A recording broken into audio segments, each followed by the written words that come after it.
Sorry, sorry.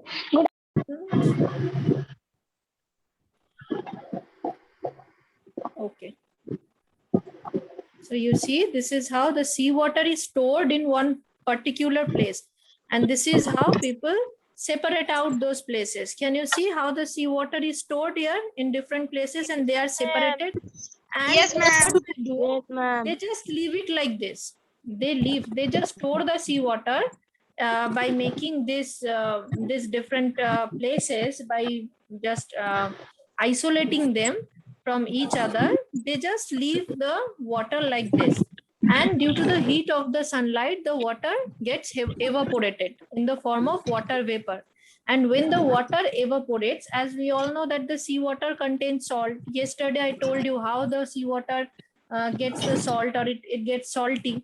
So when the water gets evaporated due to the heat of the sun, then what is left there? That is the salt, because salt cannot be evaporated.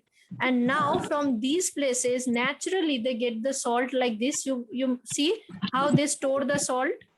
See. So this is the natural salt that they get from the seawater.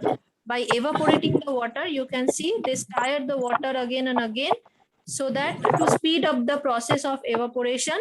You can see these people are working all the day to separate out. See how they just separate the salt from the water and then store it. Okay, so this is how the water gets evaporated by the heat of the sun, and the salt remains there.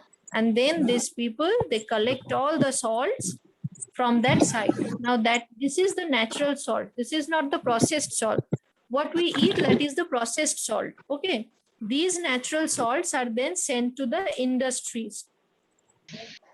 See, this is how these people will store it in huge tanks or huge places. They will store it there, and they will take the whole tank to the industries so that they can process it. Because with this salt, not only the pure salt is there. See, here they will store all the salts, and then they will process it in the industries. And after processing, then only we will get the salt that we eat. Okay. See, here the salts are processed. Now salt They will is be, ready. if necessary, they will be iodized, or salts will be turned into fine salt particles. So the natural salts that we get from the seawater directly, they do not contain fine particles. Okay, you can see how the salts are stored here, and from this from this part, they will take all the salts to the industry. They will process it, make fine salt particles that we eat. If necessary, iodines and some other products will be mixed with the salt, and then it will be marketed, and then we will buy it from the market and we can get it. Is it clear to you now? So no complex it's not a complex procedure. It's a very simple and natural procedure. They just separate a part of the seawater in a different portion. They just separate these lands in small boxes. They make small boxes so that the water can be stored into them, and then the water is left for evaporation. So it is left under the sun. Due to the heat of the sun, the water will evaporate means the water will turn into water vapor, the gaseous state of water. And as water vapor is lighter in weight, it will go to the upward direction. And when water will evaporate, what will remain? The salts cannot evaporate, so the salts will remain there. People will collect them, they will store them, and then the raw or natural salt will be sent to the industries, where iodines and all these essential components will be mixed with the salt, and the salt will be processed to make fine particles, so that we don't we don't get any kind of difficulties to eat it or to mix it in our food. And then it will be marketed, and we will buy it from the market. That's it.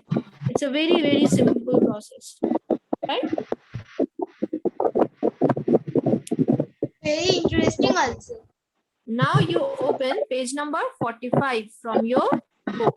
Everyone open page number 45. So today we will learn that why sorting or grouping is necessary. Why we will group the things, why we will sort the things from any mixture. To remove undesirable constituents. Before we use a substance, we need to separate harmful substances that may be mixed with it. For example, we need to separate the impurities from the ordinary water to make it potable water.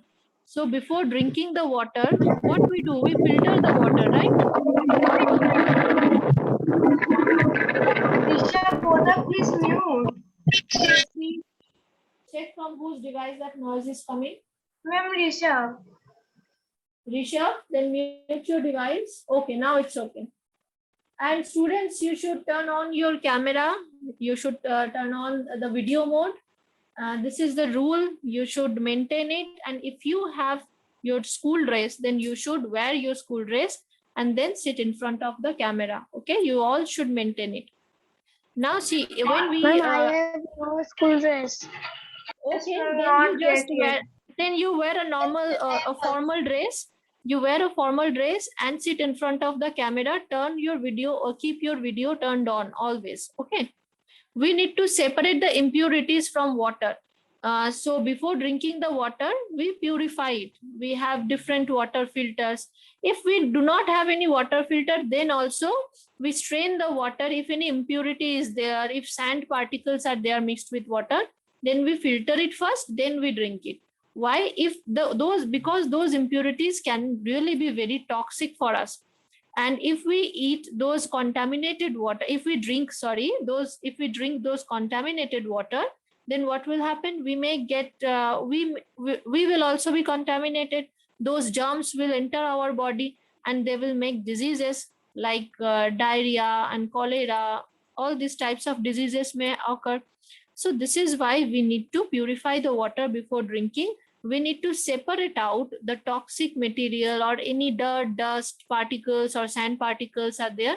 We need to separate out first. We need to make the water drinkable or potable. Only then we should drink the water.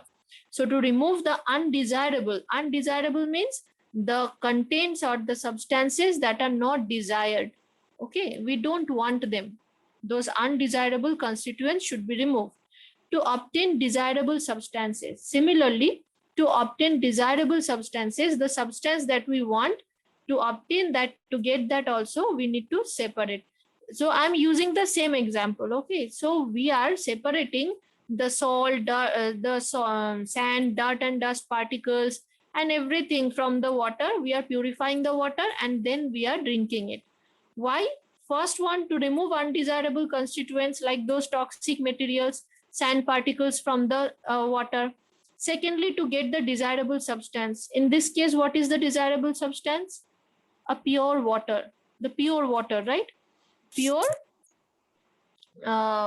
drinking water. That is the desirable substance here. So to get that substance, we also need to separate the things from each other. To obtain highly pure substances, while producing medicine, it is essential to remove all the harmful impurities from the substance so that it can be used as medicine. But in case of impurity has to be removed without any loss or wastage of substance. So when we make the medicines, in the process of making of medicines, so some toxic materials are also mixed with the medicines when they are produced first. So we should be careful very much whenever we are just sorting out or we are separating those toxic materials from the medicines. Because in case of medicines, the amount or the quantity, what we call dosage, the quantity is very, very important. So when we are separating out the toxic material from the medicine, not a single part of the medicine should be separated. So this is why we should be very careful. So these are the reasons for which we need to separate things. We need grouping, we need sorting. What are the methods of separating the substances from the mixture? From a mixture, what are the methods of separating the substances? First is hand picking, second is threshing, third one is winnowing, and fourth one is sieving. Okay, So let's start from the first one. See, hand picking. What is hand picking? Can anyone guess? Tell me, just guess and tell me. Just look at this. Look at this picture. Do that by I'm separating dirt separating from by hand. Yes, by hand. simply by using our hands. If the particles, if in the mixture, the substances or the particles are large enough so that we can separate them using just our hands, that is called hand picking. Suppose if there is something, the rice that we eat, before eating the rice, we boil it, right? And before boiling, if in the rice there is something, some small sand particle or stone or any kind of impurity is there. Yes, Aryan,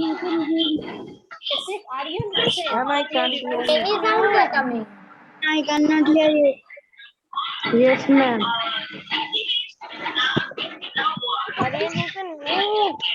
Aryan, you mute your device? Yes, now it's okay because some noises were coming from your device. So hand picking is the process when we use only just simply our hands and we separate two things from each other. It is only possible when the substances in the mixture are large by their size, and point number two, the mixture, the quantity of the mixture is not too much. In less quantity, we can do that by simply using our hands. This method of hand picking can be used for separating slightly larger sized impurities, as I told you, such as piece of dirt or stone or even husk from the wheat, rice or pulses. The quantity of such impurities is also should not be very large. So in smaller quantities, and if the particles are large enough so that we can hold it or pick it by using our hands, then we can use this method. In such conditions, we find that hand picking is a convenient method of separation. So you can see this woman is separating the things. So it is not clear that what is the thing she is separating, but she is separating by using her own hand, and you can see the quantity is also not very much. Okay, it is less. So she can, it is a very convenient method for this case. Now the second process is threshing. So before reading it, you just see. So what do? They just bundle them together, tie them together, and they, on a huge piece of wood, they just, what? They beat it on the piece of wood, okay? Or they just throw it from a particular distance or height, so that the particles present there, present inside that, they can be separated out due to the speed and due to the use of the pressure. When the wheat or rice crop is ready for harvesting, the pods dry up. These are then cut and beaten to release the grains. This is called threshing. Sometimes threshing is done with the help of bullocks. Thresher machines are also available. They are also used to thresh large quantities of grains. Threshed grains may still contain seed covering and tiny pieces of leaves or stem. These are separated by winnowing. So if we are talking about rice and wheat crop, then what happens? The grains remain inside this. These are the stems, okay, dried stems. Can you see this picture? Yes, ma'am. Yes, ma'am. These are the dried stems. After harvesting, that means cutting. Ma'am, this process is called in Bengali dhan jada. Yes, absolutely. Very good. That is correct answer.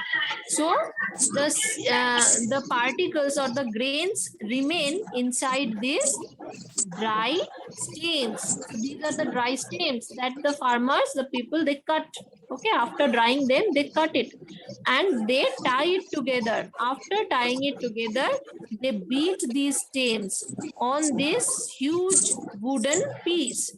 And as they beat it, when they beat it, the grains that are present there, that are inside these stems, they fall on the ground. They get separated from the stems.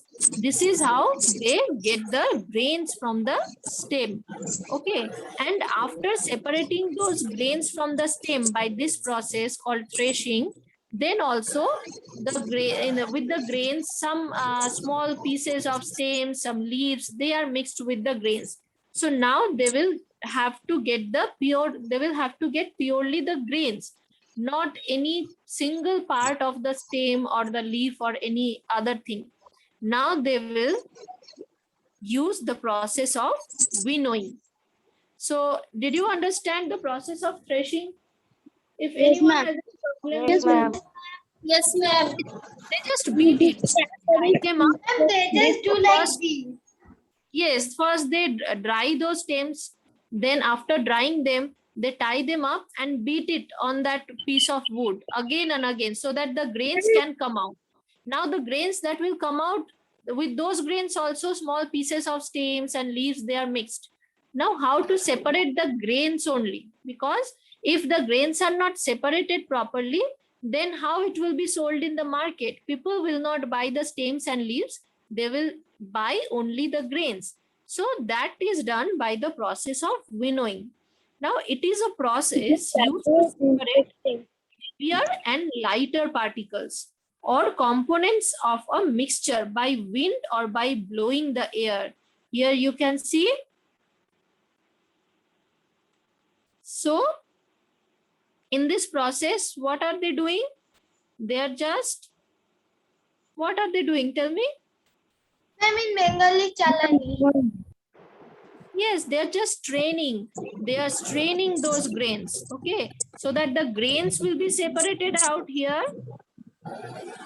Grains will be separated out here, and all the light materials, light substances like leaves and small pieces of stems or the husks of the grains, they are light. So by the wind, or they will be stored in those strainers, or by the wind they will be stored at a different place. Okay, so the grains only will drop here so that they can get the pure grains only, pure form of grains or the grains only. No other impurities should be mixed with the grains. They take the help of this processing, and they take the help of this instrument, these things called the strainers. These are the strainers. Okay, now let's see what is written in your book here. What is written about the process?